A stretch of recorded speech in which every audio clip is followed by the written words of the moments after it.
The word hung in the air like broken glass. He continued, barely above a whisper. No one left to call, no one but you.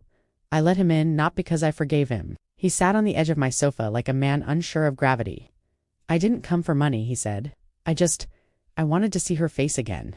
Our daughters.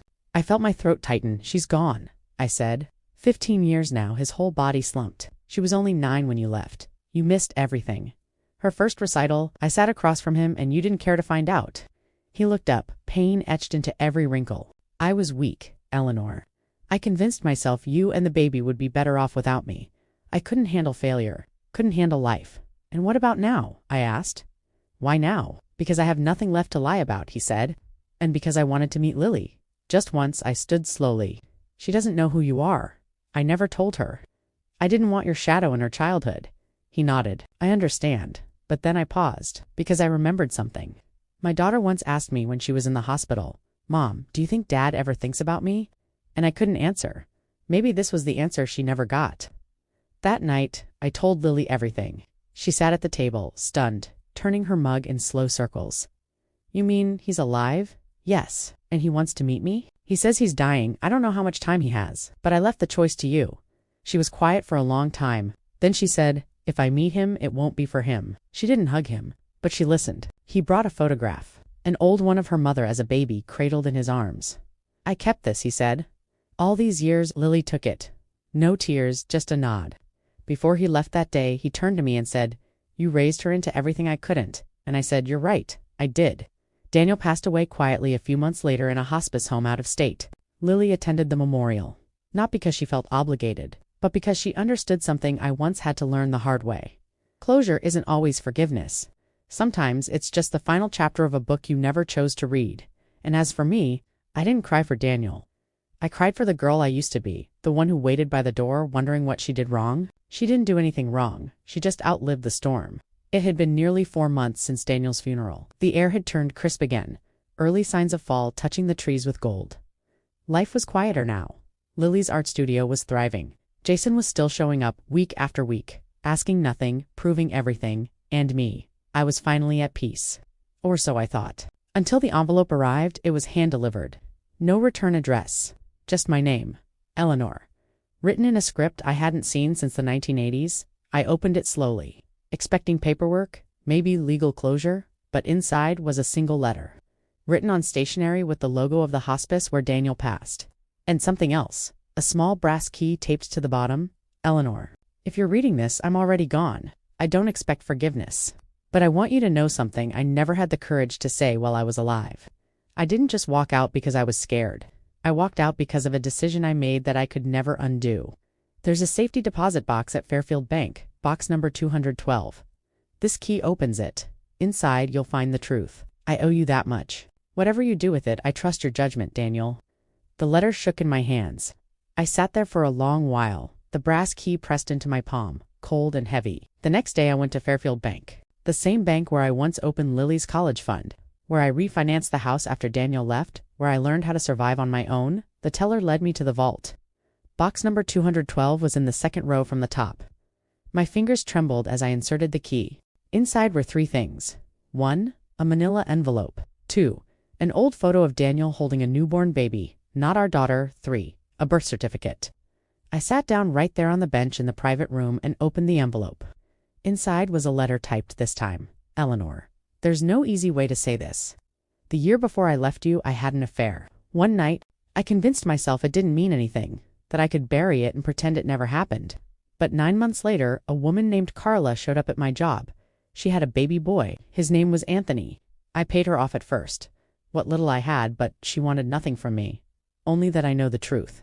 I never told you because I was ashamed. I thought if you found out, it would destroy you. So I destroyed us instead. Anthony never knew me. I stayed away. And when I got sick, I finally reached out. He never responded. There's a number in the envelope. If you want to call him, that's your choice. I just thought you deserved to know. You raised our daughter with grace I never earned. Maybe this time you'll know what to do with the truth. Daniel. I sat in silence, reading the letter over and over. He hadn't just left me. She listened without interrupting. She'd grown into someone who could hold grief and grace in the same breath. So, I have an uncle, she asked quietly. Half-uncle, I said. His name's Anthony. He lives 2 states over. Works in carpentry, apparently. But he refused contact from Daniel, which means he might not want to be found. Lily stood and poured herself tea, then looked out the window. Let's write him a letter, she said softly. Not because we owe him anything, but because maybe, just maybe, he's wondering too. Comment your thoughts below. We mailed the letter on a Tuesday. A simple note, handwritten, signed only by me and Lily. We didn't beg. We didn't explain everything. We just wrote, Dear Anthony, we recently learned about you. Not from gossip, but directly from the one who should have told us long ago. Asterisk, we're not reaching out to disrupt your life. But if you've ever wondered, the answer is yes. You have family. We exist and we're here. If you want to meet, you can write or call. No pressure, just truth. Warmly. Eleanor and Lily. Weeks passed, nothing came.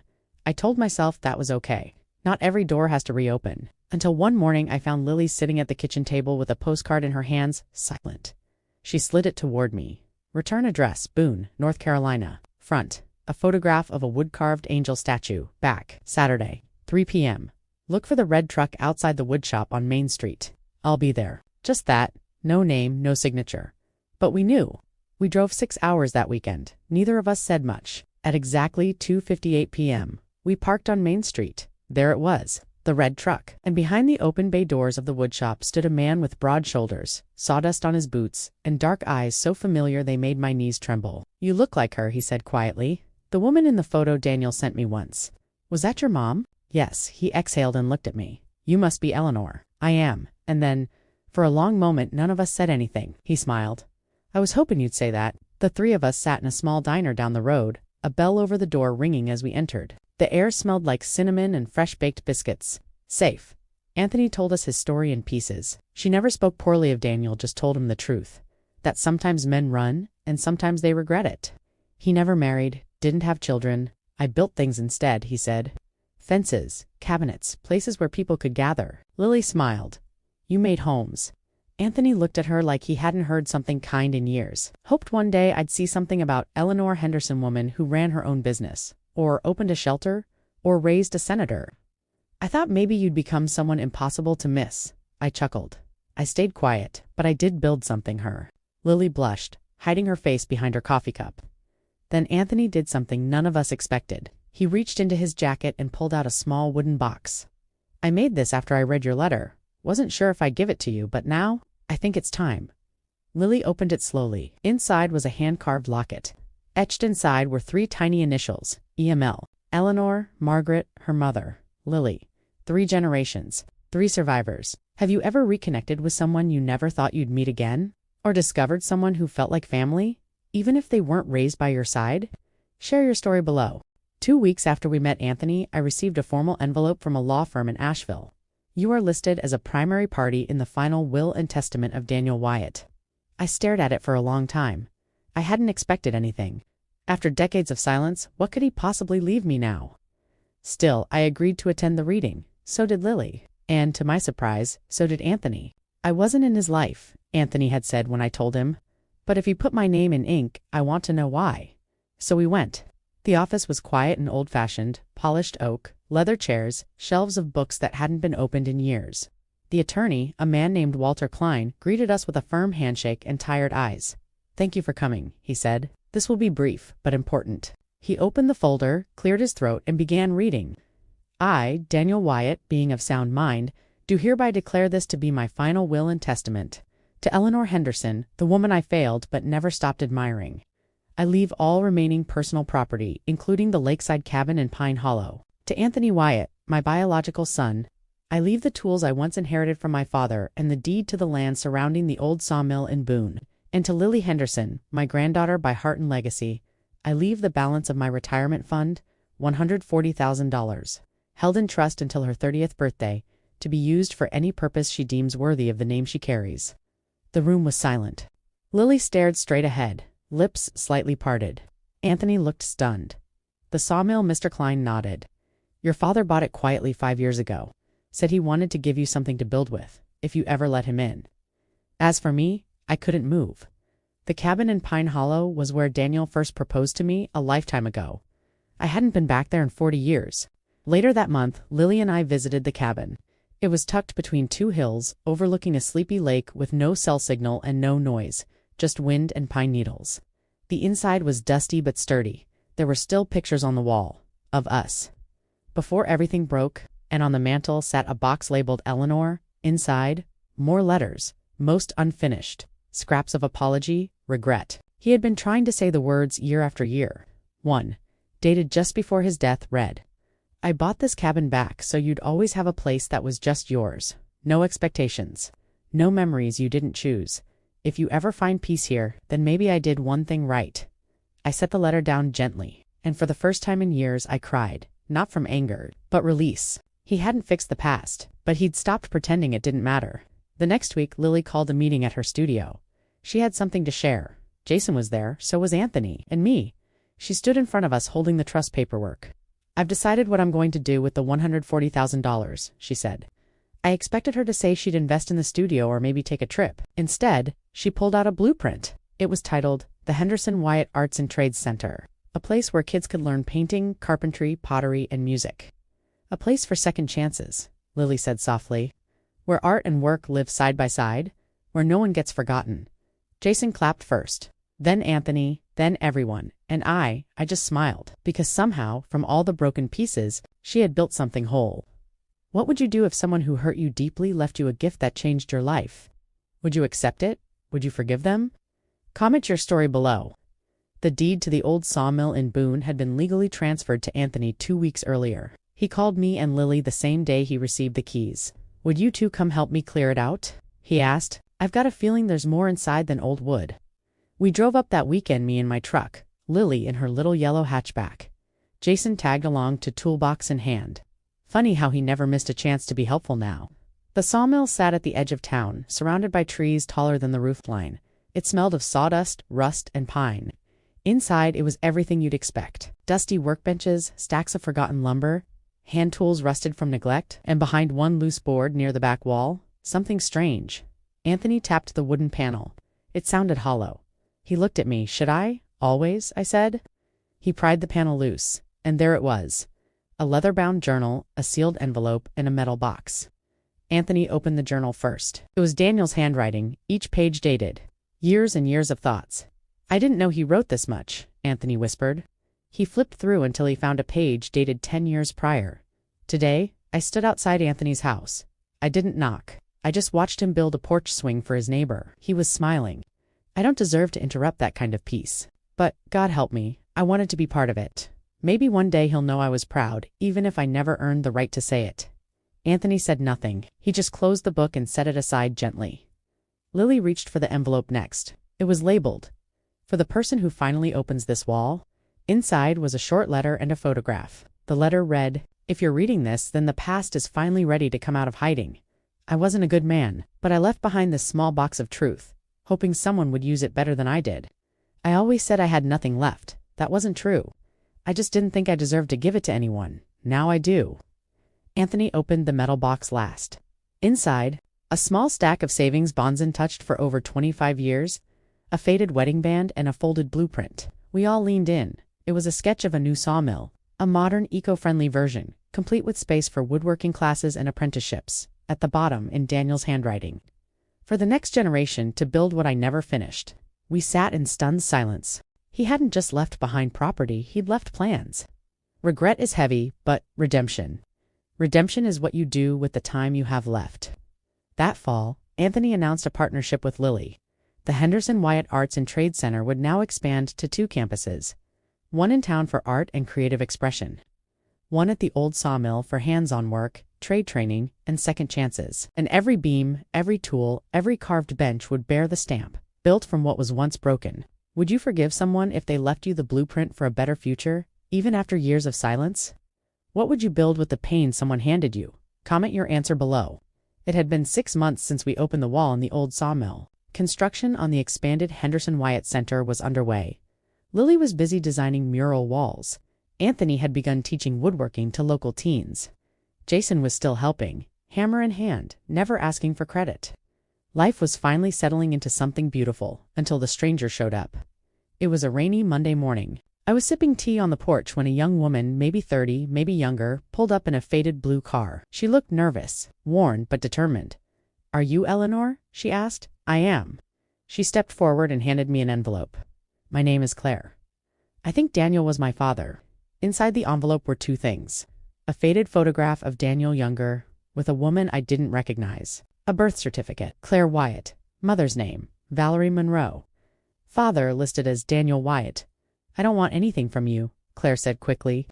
I'm not here to stir up family drama. I saw the article in the paper about the sawmill project. The name matched what my mom told me, and I needed to know. I invited her inside, made tea. My hands didn't shake. I'd lived through worse. You understand, we'll need to verify this, I said gently. She nodded. I brought my DNA results, but if you'd rather test again, I'll do it. I called Anthony and Lily that evening. This might be real, I said. Anthony didn't speak for a long moment. Then he said, if she is our sister, we'll figure it out. We've come this far. What's one more truth? The test took 2 weeks. I tried not to think about it, but I did. I kept wondering, how many secrets did Daniel carry? When the results came, we opened them together. Me, Lily, and Anthony at the lake house. The envelope was thick, official. Anthony read it out loud. Paternity match, 0%. Claire Wyatt is not biologically related to Daniel Wyatt. We all froze. Claire wasn't Daniel's daughter. But then, what did this mean? She stared at the paper, stunned. That can't be right. My mom swore he was my father. Anthony leaned forward, gently. Do you want to know who is? She nodded, lips trembling. I'll help you, he said. We'll figure it out together. Claire stayed for dinner that night. No one treated her like an outsider, because even if she wasn't Daniel's by blood, she shared something with all of us. Abandonment, secrets, a longing to belong. Lily said it best. We've learned something in this family, she told Claire. DNA doesn't make you one of us. Showing up does. Claire smiled for the first time. You really mean that? Yes, I said, taking her hand. And you did something brave. You searched for your truth. That's more family than most people ever bother to be. Have you ever discovered a truth that changed everything you thought you knew about your family? Did it break you or build you? Share your story in the comments. 3 weeks after the DNA results, Claire was still staying in town, living in the small cottage behind Lily's studio. She'd become a familiar face in our lives, helping paint walls, laughing during dinners, asking questions about a past she never had. She didn't talk much about her mother. Only once did she say, she died before I could ask the hard questions. So when an envelope appeared in Claire's mailbox, no stamp, no return address, she thought it was junk until she opened it. Inside, a photograph, a short letter, and an address in northern Georgia. She brought it straight to my door. I don't know what this means, she whispered, but I think someone knows the truth. We made the trip together. Me, Claire, and Anthony. Jason drove, silent most of the way. Lily stayed behind to run a class, but texted us constantly. The address led us to a cabin on the edge of the Chattahoochee Forest. A man stood on the porch when we arrived. He wasn't surprised to see us. He stepped forward and said, Claire. She froze. I've seen you before, she said slowly. I know, he replied. I've watched from a distance since you were born. His name was Martin Blackwell, a retired forestry engineer. Soft-spoken, worn, careful with his words, and then he said it, I'm your father.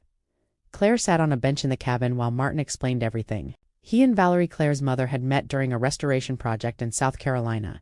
He was married at the time. Valerie didn't know. When she found out she was pregnant, she cut him off completely. She said the best thing I could do was disappear, Martin said. So I did, but I never stopped checking in. Quietly, he never approached, never called. But every school Claire attended, he'd contributed anonymous scholarship funds.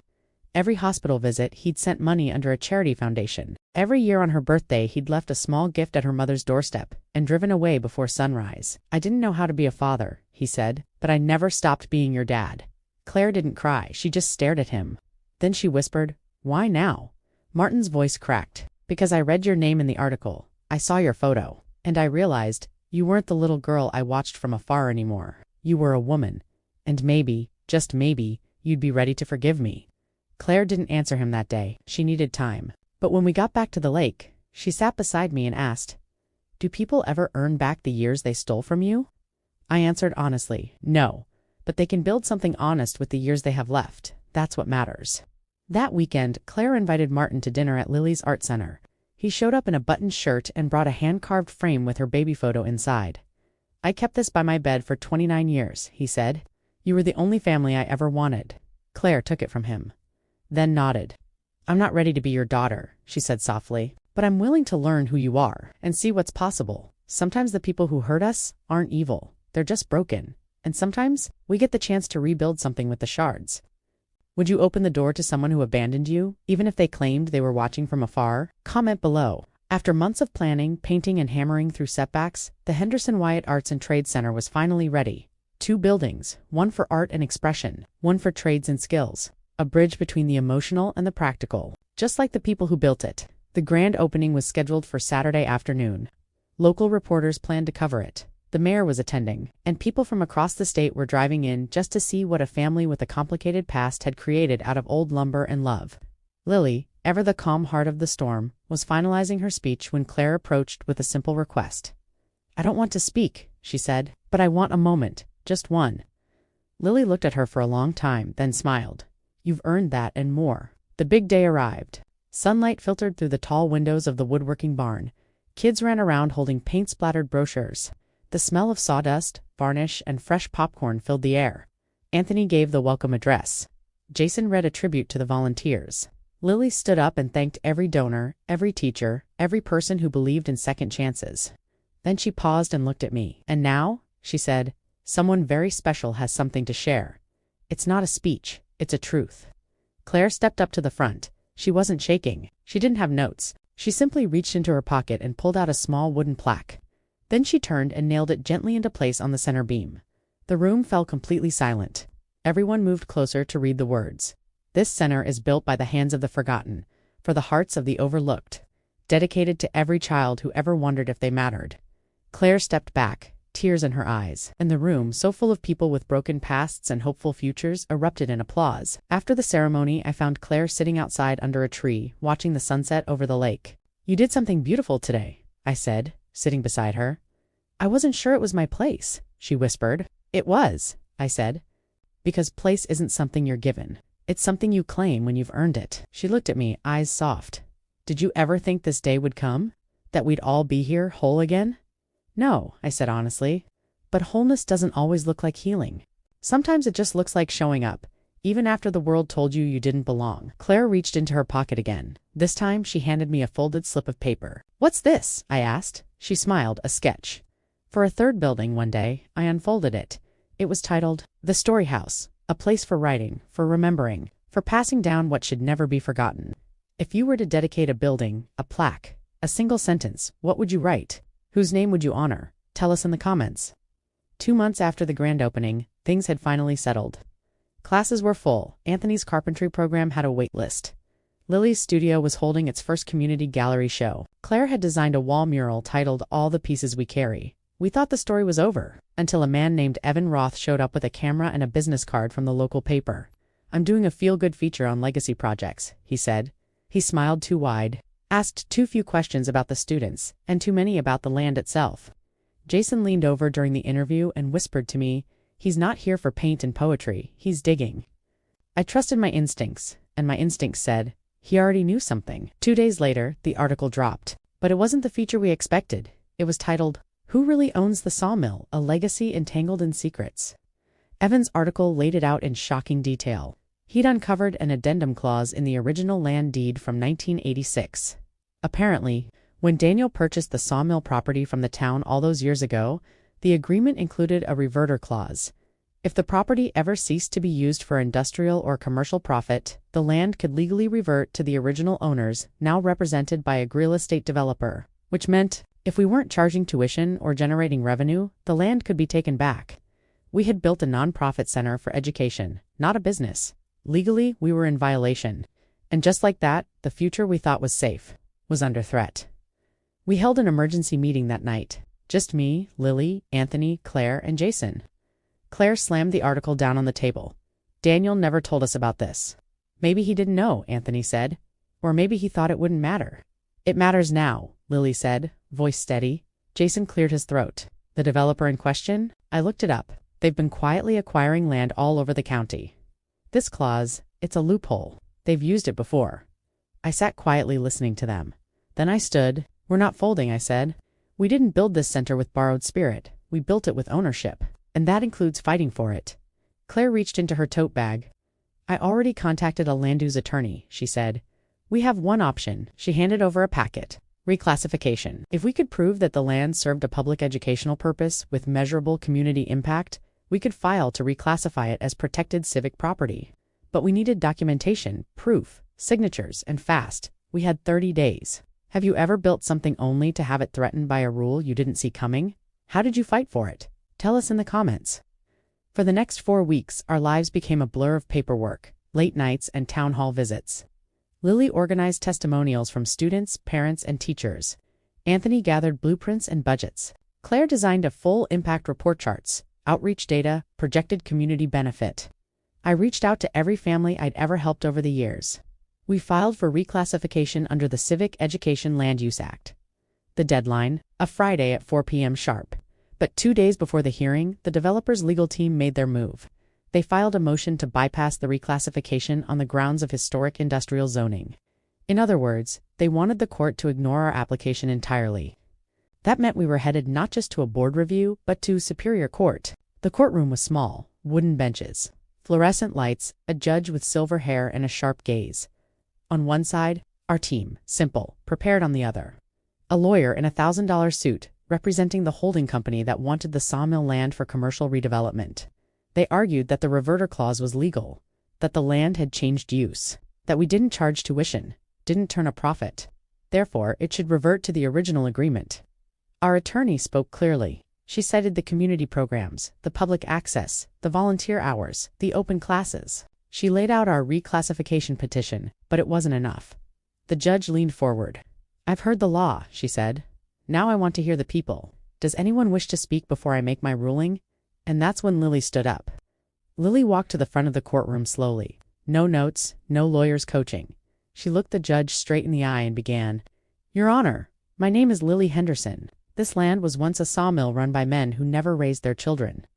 It sat abandoned while people like me and Claire and Anthony were trying to build lives with no blueprints. But we took that broken wood and built something beautiful. This land doesn't need to be profitable. It's already paid in full, paid by sacrifice, by time, by every teenager who walked in thinking they were worthless and left believing they had a future. If legacy means anything, it's not who signs the deed. It's who dares to keep showing up. And I'm asking this court to recognize that we showed up even when no one else did." The room was silent. Even the developer's attorney didn't speak. The judge sat back, eyes scanning the documents again. And then, she ruled. Petition for civic educational reclassification is granted. Reverter clause nullified. The land shall remain under the protection of the Henderson Wyatt Foundation indefinitely. We didn't cheer. We exhaled. Because in that moment, we didn't win a fight. We kept a legacy. Have you ever had to stand up for something that mattered more than just money? Something that carried history, meaning, healing? Share your story in the comments.